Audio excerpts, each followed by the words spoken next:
Imagine yourself settling beneath a soft blanket, the lights dimmed, your thoughts slowing as you prepare to drift off. Let the story of Marie Antoinette unfold gently around you, not as a whirlwind of political upheaval, but as a quiet, flowing narrative that carries you through her life, her myth, and the legacy that still lingers centuries later. Marie Antoinette entered the world in 1755 in Vienna, a daughter of the powerful Habsburg dynasty. Born Maria Antonia, she was one of 16 children of Empress Maria Theresa, who ruled not just with imperial authority, but also with a fierce maternal instinct. The Palace of Schönbrunn, gilded and vast, was her childhood playground, a place where the rituals of court life mingled with the carefree simplicity of music lessons and garden games. The young Archduchess showed little inclination toward the intense political maneuverings around her. Instead, she preferred dancing, playing the harp, and savoring the warmth of her large family. It was a protected life, sheltered from hardship, and shaped by the expectation that she would one day be a symbol, an alliance, a bridge, a queen. When she was 14, Europe's diplomacy shifted toward peace, and Maria Antonia became a living instrument of that aim. She was betrothed to Louis Auguste, the awkward grandson of the King of France, and sent away from her homeland with every trace of Austrian identity ceremonially removed from her. She crossed into France as Marie Antoinette, Dauphine, and future queen. At this moment, she became something more than a girl. She became a concept adorned with expectations, hopes, and suspicions that would shape her destiny. French court life at Versailles was dazzling yet suffocating. The palace sparkled with mirrors, chandeliers, and silk, but its endless etiquette could feel like a kind of captivity. Marie Antoinette, lively and curious, felt the rigid atmosphere pressing in. Her marriage to Louis Auguste, gentle but painfully shy, began without the closeness people hoped for. Their delay in producing an heir became gossip, and gossip was the lifeblood of Versailles. Still, Marie Antoinette embraced what joy she could. She danced at balls, hosted small gatherings, and sought refuge in the Petit Trianon, a small estate within the palace grounds. There she tried to create a world that felt real and breathable, pastoral fantasy with gardens, a faux village, and the illusion of simplicity. But reality tugged at her fantasies.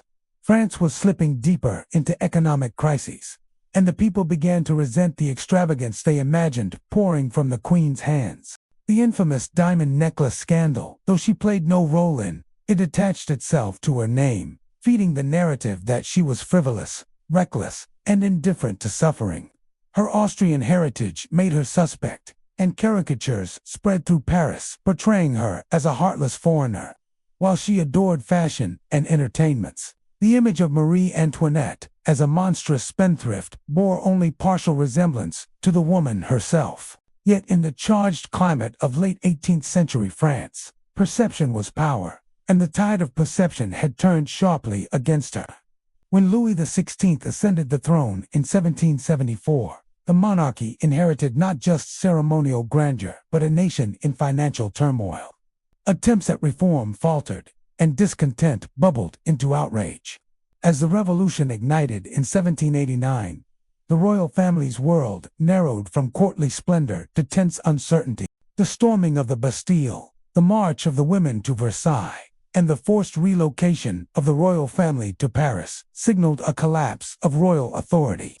For Marie Antoinette, these years were marked by fear and determination.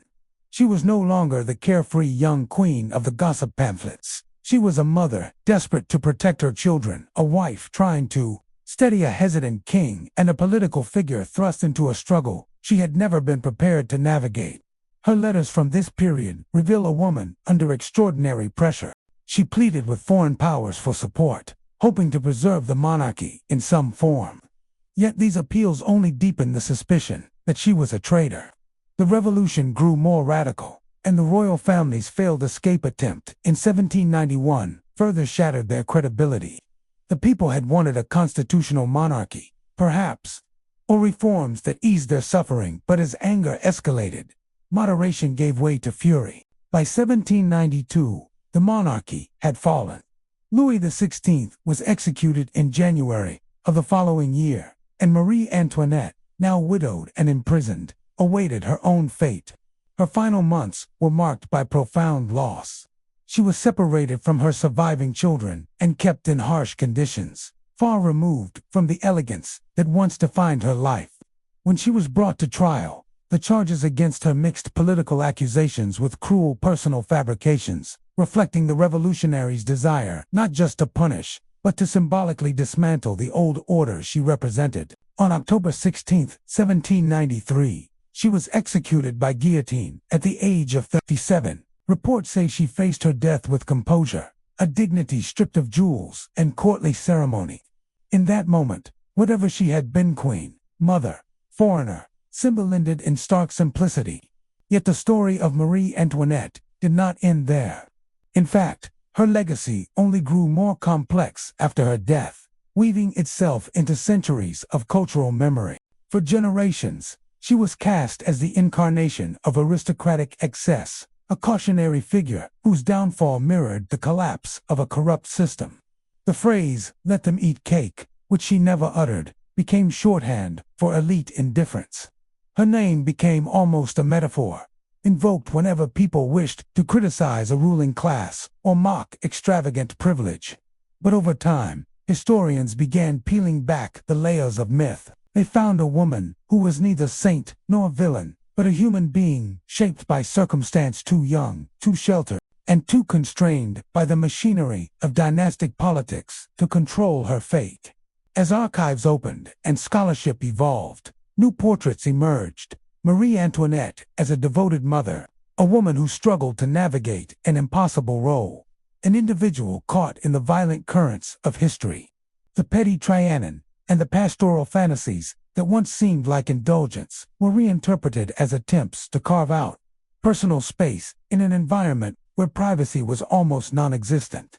In literature, film, fashion, and art, she became a muse. From romantic biographies to stylized cinematic retellings, from fashion editorials infused with pastel extravagance to philosophical debates about power and gender, Marie Antoinette transformed into an icon, mutable, complex, endlessly reimagined. She represents the glittering final days of the Ancien regime, but also the tragedy of a person consumed by forces larger than themselves. For some, she is a symbol of opulence and heedless luxury. For others, a misunderstood woman at the center of a revolution that upended the world. Even her death has been interpreted differently across generations. To some, it was justice. To others, a sorrowful casualty of political extremism. The unfolding of her story reminds us how narratives shift with the needs and values of the present. Her life has become a canvas onto which societies project their anxieties, fascinations, and ideals. She has been reviled, revered, pitied, and adored, but rarely ignored. And so, as you drift toward sleep, think of Marie Antoinette, not as a caricature or a legend, but as a person. A young girl raised for diplomacy. A teenager sent to a foreign court. A queen who sought moments of joy amid overwhelming pressure. A woman whose image was shaped and reshaped by those who watched her, judged her, and used her as a symbol. History often simplifies, but the truth lies in the quiet spaces. The letters she wrote, the anxieties she voiced, the love she held for her children, the ways she tried to navigate a world crumbling beneath her feet. Her story is a reminder that behind grand events lie human lives, fragile and nuanced. And as the centuries continue to pass, the fascination with Marie Antoinette endures, not merely because of her role in history, but because she embodies the complexity of being both ordinary and extraordinary at once. Let her story settle around youth's shimmering beginnings, the turbulent middle, and the echoing legacy that still lingers. Let it carry you gently into rest, a soft whisper from the past, reminding you that even the most dazzling figures in history were ultimately human. Good night.